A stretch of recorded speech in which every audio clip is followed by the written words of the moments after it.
Ça y est, la Coupe du Monde touche à sa fin. Malheureusement, c'est la dernière vidéo sur la Coupe du Monde et ça me fait un petit quelque chose au cœur quand même parce qu'on a passé une Coupe du Monde incroyable. Je pense que je vais faire une petite vidéo récap de la Coupe du Monde quelques semaines après. Mais du coup, aujourd'hui, on se retrouve pour pour mon prono sur cette finale de Coupe du Monde 2022 qui opposera la France et l'Argentine. Alors tout simplement, déjà avant de commencer, quand je dis prono, moi je parie pas rien du tout, c'est juste mon analyse sur le match et comment je pense que le match va se dérouler. Et aussi, j'ai envie de mettre un petit disclaimer, c'est une finale. Une finale, ça se passe jamais comme on le prévoit et c'est des matchs de très haut niveau qui peuvent se jouer à des détails, genre un penalty, ça peut retourner la finale complètement. Une main ou tout ce que vous voulez. Donc avant que la vidéo commence, je sais pas s'il y a des mecs qui misent ou quoi, je veux pas être lié à des paris ou quoi, après on vient me dire ouais mais Guet, je sais pas quoi. Non, non, non, moi c'est juste pour l'amour du foot. Du coup on va commencer directement par, d'abord j'ai envie de parler de l'équipe de l'Argentine, ensuite je vais parler de l'équipe de France. Cette équipe de l'Argentine, on va pas se mentir, dans le jeu elle est pas séduisante. Même si son dernier match contre la Croatie justement, pour moi c'est le match le plus abouti qu'elle a fait durant cette Coupe du Monde. Mais sinon si tu prends l'ensemble de la compétition, c'est une équipe qui a pas trop été séduisante dans le jeu. Enfin, quand on reprend les résultats de l'Argentine quand même, il y a eu deux contre l'Australie, c'était très poussif. En fait, quand tu prends le match de l'Australie, de l'Argentine, enfin pareil, en fait c'est beaucoup d'individualité. T'en as deux qui reviennent beaucoup. C'est Messi, Alvarez, c'est vraiment les deux mecs qui portent l'Argentine à eux tout seuls durant cette Coupe du Monde. Du coup, en fait, cette équipe, elle repose vraiment sur deux individualités. Et à l'inverse de la France, je vais en parler juste après, c'est que cette équipe de France, elle a vraiment un collectif, c'est une équipe, c'est pas juste deux trois mecs qui font la différence. D'ailleurs, on l'a vu dans des matchs où Mbappé peut être moins bien contre l'Angleterre, par exemple, où il y a eu un plan chez Mbappé. On a vu qu'on a quand même gagné parce que justement, cette équipe a les ressources pour aller chercher des victoires contre des grosses équipes ou contre des blocs bien compacts. Du coup, pour moi, cette équipe d'Argentine, en fait, comme je le dis depuis le début de la Coupe du Monde, et ça, c'est depuis le début, on peut le voir sur mes TikTok, sur mes vidéos YouTube. Pour moi, c'est un grand Messi égale une grande Argentine. Cette équipe de l'Argentine, tu lui enlèves Messi, pour moi, ça devient une équipe banale d'Amérique du Sud, en fait. Parce qu'elle a rien d'exceptionnel. Il n'y a pas de.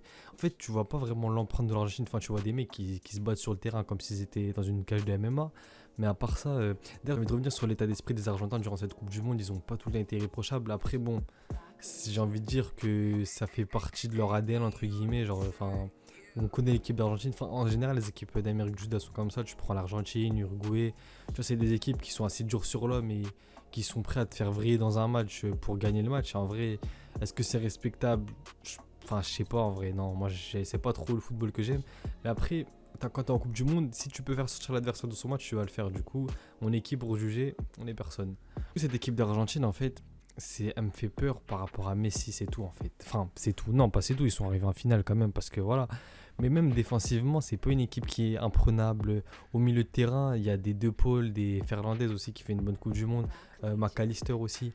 Mais pareil, en fait, si tu prends l'équipe d'Argentine et tu prends l'équipe de France et tu fais ligne par ligne, Martinez et Lloris, même si Martinez est un des très très gros gardiens de cette Coupe du Monde, ça se tape entre les deux gardiens. Je trouve Lloris contre le Maroc qui sort un très très bon match. Une parade sur le retourné du défenseur, j'ai oublié comment il s'appelle. Sans ça se trouve le match il est relancé complètement.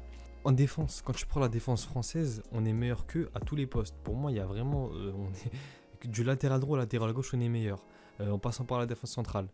Quand tu prends le milieu de terrain de l'équipe de France, pour moi, on est meilleur sur tous les points aussi. En termes d'individualité, je parle. Quand tu prends l'attaque, c'est là où l'attaque, ils ont des arguments. Ils ont Messi, Alvarez, peut-être deux des 5-6 meilleurs joueurs de cette Coupe du Monde. On a Mbappé, enfin Griezmann, je le mets au milieu, je le mets en attaque en même temps, il est partout un petit peu. On a Dembélé, on a Giroud qui sort une bonne Coupe du Monde, même si des fois il y a des matchs il est un petit peu absent.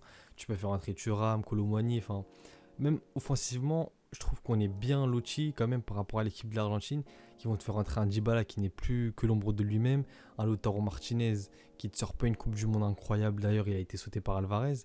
Ça veut dire qu'en termes d'effectifs et de cohésion de groupe, moi je mets la France devant.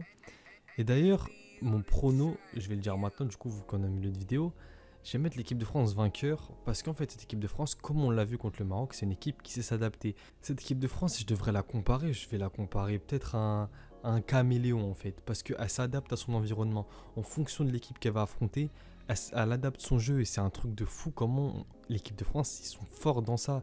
Deschamps, c'est vraiment un crack ce mec, faut vraiment qu'on mette du respect sur son blast parce qu'en 2018, il a beaucoup été critiqué sur son jeu, tout ça, mais on a vu qu'il a gagné la Coupe du Monde. Et aujourd'hui, il arrive en finale pareil, en s'adaptant au style de jeu d'une équipe. L'équipe de France joue rarement de la même manière d'une équipe à l'autre en fait. Parce qu'on sait subir, l'équipe sait vraiment subir assez. Bah, ils savent se faire du mal en fait. Ils savent laisser le ballon pour l'adversaire. Ils savent défendre pendant, je sais pas moi, pendant 60 minutes. Ils ont une occasion, ils te la mettent au fond. Après, le match, il est totalement différent. Du coup, cette équipe de France, en vrai, pour moi, c'est ouais, comme un caméléon, de la pâte à modeler ou ce que tu veux. Mais un truc qui est modulable en fonction de son environnement et de ce qu'il y a comme adversité en face. Et je pense que si l'équipe de France joue comme ils ont joué contre le Maroc, par exemple, en laissant l'Argentine faire le jeu, on a vu que l'Argentine, avec le ballon, c'était pas non plus un truc de fou, hein. Même si ça peut par moment être bien, parce que ça, ils sont quand même arrivés en finale, c'est qu'il y a quelque chose. Mais la France en contre-attaque, la défense de l'Argentine, c'est pas, ils ont pas des walkers, ils ont pas des mecs qui bombardent derrière, hein. T'envoies Mbappé et Dembélé en transition contre-attaque, enfin, c'est pas Otamendi qui va rattraper Mbappé, c'est pas Cunha qui va rattraper Dembélé. Enfin, faut être réaliste à un moment. Pour moi, l'équipe de France, pour gagner ce match-là, il faut qu'on essaie de jouer en transition, d'ailleurs, comme on l'a fait pendant la plupart des matchs de Coupe du Monde et comme on l'a fait en 2018. Parce que cette équipe de l'Argentine, ils peuvent avoir une possession stérile par moment. Donc une possession stérile, nous on s'en fout qu'ils aient la possession, qu'ils aient 80% de possession ou pas, qu'est-ce qu'on s'en fout. Ce qui compte à la fin, c'est le résultat. Et ben, on l'a vu contre le Maroc. Là, le Maroc avec plus de 60% de possession, ils n'ont pas marqué un seul but. L'Espagne contre le Maroc, pareil.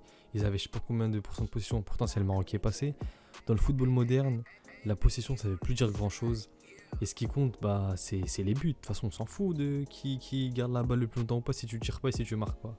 Pour mon prono, je vais mettre l'équipe de France parce que bah, cette équipe, comme je l'ai dit, c'est une équipe qui est modulable en fonction de son adversaire.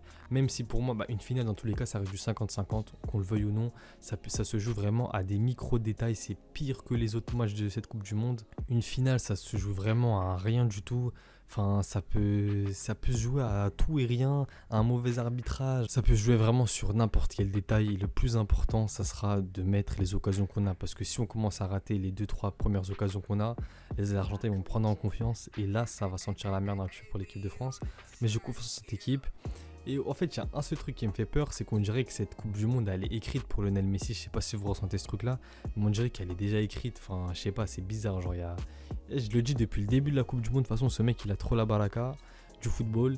Et je sais pas, le seul truc vraiment, c'est que Messi te sort une finale qui reste dans l'histoire du football à tout jamais.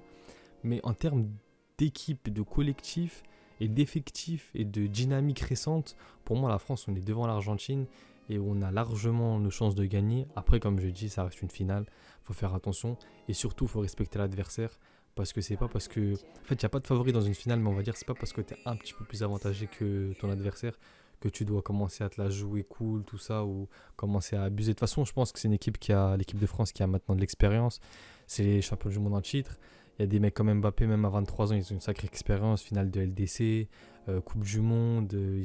Mbappé il s'est pris plusieurs revers avec le PSG, par exemple, en Ligue des Champions. C'est un mec qui maintenant a l'habitude des grands matchs, du coup, pour ça, je m'en fais pas trop au niveau de la mentalité. Et même Deschamps, en fait, on voit qu'il sait très bien ce qu'il fait et qu'il fait pas n'importe quoi. Et j'ai confiance en cette équipe-là et je pense qu'ils peuvent la ramener un back-to-back de la Coupe du Monde. En vrai, bon, on espère tous que la France va la gagner. Du coup, dites-moi vos pronos en commentaire. On s'attrape pour la prochaine vidéo. A plus les mecs.